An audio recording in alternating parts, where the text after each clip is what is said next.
ലോകാ സമസ്ത സുഖിനോ ഭവന്തു.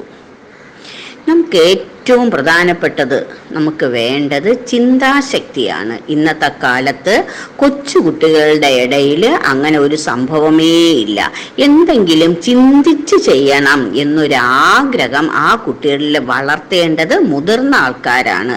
ഇന്നത്തെ രക്ഷകർത്താക്കൾക്ക് ജീവിത സൗകര്യം വളരെ കൂടുതലായത് കാരണം കുട്ടികൾ വളരെ ലാളനയോടുകൂടി വളർന്ന് അവരുടെ ഇഷ്ടത്തിന് അവരുടെ രീതിക്കനുസരിച്ച് എല്ലാം വിട്ടുകൊടുക്കും മാതാപിതാക്കൾ. കുറച്ചുകൂടെ കുട്ടികൾ വളരുമ്പം തൻ്റെ ആഗ്രഹങ്ങൾ സാധിച്ചു കിട്ടുന്നതിന് വേണ്ടി അവർ രക്ഷകർത്താക്കളോട് നല്ലവണ്ണം വില പേശും. ഞാനിപ്പം ചത്തുകളയും, ഞാനിപ്പം ആത്മഹത്യ ചെയ്യും, ഞാൻ അങ്ങനെ ചെയ്യും, ഞാൻ ഇങ്ങനെ ചെയ്യും, ഞാൻ നാട് വിടും, ഇങ്ങനെ പറഞ്ഞ് രക്ഷകർത്താക്കളെ ഭീഷണിപ്പെടുത്തുന്ന കൂടുതൽ കുട്ടികളെ നമ്മൾക്ക് കാണാം.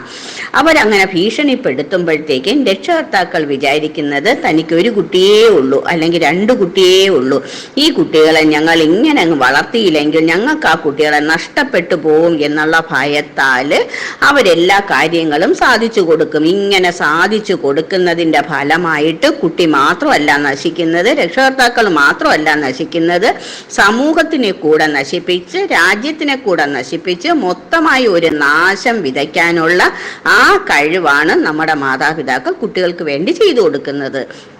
രണ്ടാമത്തെ ഒരു കാര്യം എന്താണെന്ന് വെച്ചാൽ, ഈ സമൂഹം ഇത്രയും മോശമായ സമൂഹത്തിൻ്റെ ഇടയിൽ എൻ്റെ കുട്ടി വളർന്നാൽ അതിൻ്റെ ഗതി എന്താവുമെന്ന് പേടിച്ച് കുഞ്ഞുങ്ങളെ പേടിപ്പെടുത്തി അവർക്ക് ഒരു ചിന്താശക്തിയും കൊടുക്കാതെ, അവർക്ക് ഒരു കാര്യവും ചെയ്യാനുള്ള പ്രോത്സാഹനം കൊടുക്കാതെ സ്വന്തം സാരിയുടെ തുമ്പിലോ സ്വന്തം മുണ്ടിൻ്റെ തുമ്പിലോ കെട്ടിയിട്ട് രക്ഷകർത്താക്കൾ കുഞ്ഞുങ്ങളെ വളർത്തും.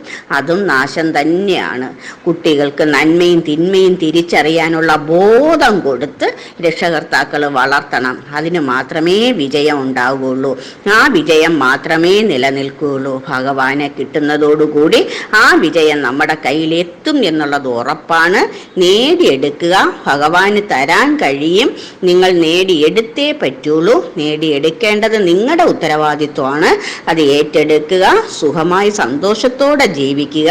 ലോകാ സമസ്ത സുഖിനോ ഭവന്തു.